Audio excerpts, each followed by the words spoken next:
Mahadir Islamic video channel. Follow Islam as your lifestyle. রাজনীতি করি আল্লাহর রাসূলের দেখানো পথ অনুযায়ী কোরআনকে এই জমিনে প্রতিষ্ঠিত করতে চাই, সেজন্য রাজনীতি করি। এজন্য জুলুম নির্যাতন যদি চলে আসে আমরা ভেঙে পড়ি না, আমরা এটাকে পুরস্কার হিসেবে নিই, আমরা পুরস্কার হিসেবে গ্রহণ করি, রাসূলের সুন্নাহ হিসেবে গ্রহণ করি।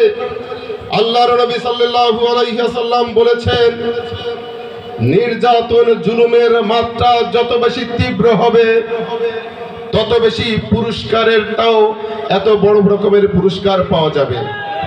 আল্লাহর নবী আরো বলেছেন, যদি আল্লাহ রাব্বুল আলামিন কোনো ব্যক্তিকে অথবা কোনো গোষ্ঠীকে ভালোবাসেন তাহলে সেই ব্যক্তি অথবা গোষ্ঠীকে বিভিন্ন বিপদ মুসিবত দিয়ে তাদেরকে পরীক্ষা করে থাকেন।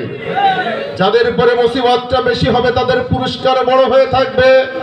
সুতরাং সেই বিপদ মুসিবত আসার পরে যে মানুষগুলো, যে গোষ্ঠীগুলো আল্লাহর উপর সন্তুষ্ট থাকতে পারে, তাওয়াক্কুল থাকতে পারে, আল্লাহ রাব্বুল আলামিন তাদের উপরে সন্তুষ্ট হয়ে যায়।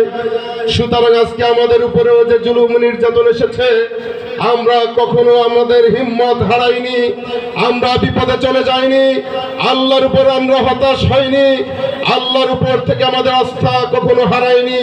সুতরাং আমাদের বিশ্বাস আল্লাহ আমাদেরকে বিজয়ী করবেনই করবেন ইনশাআল্লাহ। নারায়ে তাকবীর। বাংলাদেশ জামাত ইসলামী জিন্দাবাদ জিন্দাবাদ। নারায়ে তাকবীর। আপনাদেরকে উদাত্ত আহ্বান জানাই। বক্তব্য সংক্ষেপ করার জন্য বলা হয়েছে, আর দীর্ঘ করতে চাই না। আমরা দীর্ঘদিন ধরে একটি জুলুমের মধ্যে ছিলাম, আর কি জুলুম চাই? দীর্ঘদিন অশান্তির মধ্যে ছিলাম, আর অশান্তি চাই? অশান্তি ততদিন থাকবে যতদিন সমাজে কোরআনের রাজ কায়েম না হবে। আমরা পৃথিবীর দিকে তাকিয়ে দেখতে পাই, যেখানে কোরআনের রাজ নেই, ইসলামী আইন নেই, সেখানেই অশান্তি রয়েছে। হতে পারে সেখানে পাহাড় সমান সম্পদ রয়েছে, সুখে শান্তিতে থাকার জন্য বিলাসবহুল বাড়ি গাড়ি অর্থ করি করছে, কিন্তু ইসলামী আইনের অভাবের কারণে সেখানে অশান্তি দূর হচ্ছে না। আল্লাহ রাব্বুল আলামিন আমাদেরকে সুযোগ দিয়েছেন, 5 তারিখে নতুন ভাবে উজ্জীবিত হওয়ার সুযোগ দিয়েছেন। আমরা এই সমাজে শান্তি শৃঙ্খলা ফিরিয়ে আনতে চাই, এই সমাজ থেকে ঢেলে একটি ইসলামী সমাজ গঠন করতে চাই, এই সমাজ থেকে সকল অন্যায় জুলুম অনাচার দূর করতে চাই, এমন একটি সমাজে জামাত ইসলামী গঠন করতে চাই যে সমাজে শুধু মুসলিম নয়, হিন্দুদের নিরাপত্তার ব্যবস্থা থাকবে, হিন্দু মুসলিম অন্য অন্য ধর্মাবলম্বীদের সঙ্গে কাঁধে কাঁধ মিলিয়ে একটি কল্যাণ রাষ্ট্র গঠন করবে, যে রাষ্ট্রের সমস্ত নাগরিক যার নিজ নিজ হক, নিজে অধিকার, নিজ নিজ অধিকার নিজে ভোগ করতে পারবে। কোনো জুলুমের শিকার হতে হবে না, কোনো অন্যায়ের শিকার হতে হবে না, কোনো অনাচারের শিকার হতে হবে না, তাকে আর কখনো চাঁদাবাজের শিকার হতে হবে না, তাকে আর লুণ্ঠনের শিকার হতে হবে না। সমস্ত সমাজে শান্তি শৃঙ্খলা ফেরানোর জন্য আমরাই চেষ্টা করে যাব ইনশাআল্লাহ। আপনাদের উদাত্ত আহ্বান জানাই, সমাজের সকল মানুষের কাছে কোরআন এবং হাদিসের দাওয়াত পৌঁছিয়ে দিন। জামাত ইসলামী যে কল্যাণ রাষ্ট্র চায়, ইসলামী হুকুমত প্রতিষ্ঠার মাধ্যমে সুন্দর রাষ্ট্র গঠন করতে চায়, সেই দাওয়াত সমাজের মানুষের কাছে পৌঁছে দিন। আমার বিশ্বাস এমন একটি সময় চলে এসেছে যে সময়টা সমস্ত মানুষ জামাত ইসলামীকে গ্রহণ করার জন্য সিদ্ধান্ত নিয়ে ফেলেছে।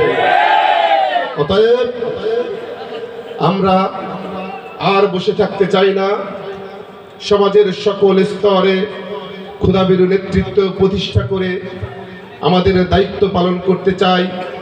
ব্যক্তি জীবনে প্রত্যেকে আমরা ইমানদার মুত্তাকি বান্দা হতে চাই, জান্নাতি মানুষ হিসেবে নিজেদেরকে গড়ে তুলতে চাই।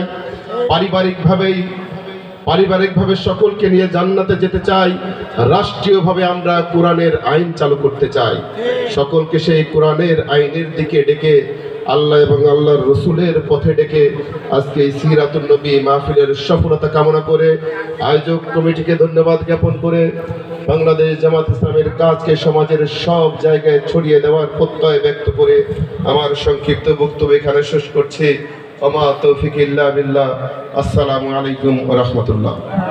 নারায়ে তাকবীর। বাংলাদেশ জামাত ইসলামী জিন্দাবাদ জিন্দাবাদ। আলহামদুলিল্লাহ।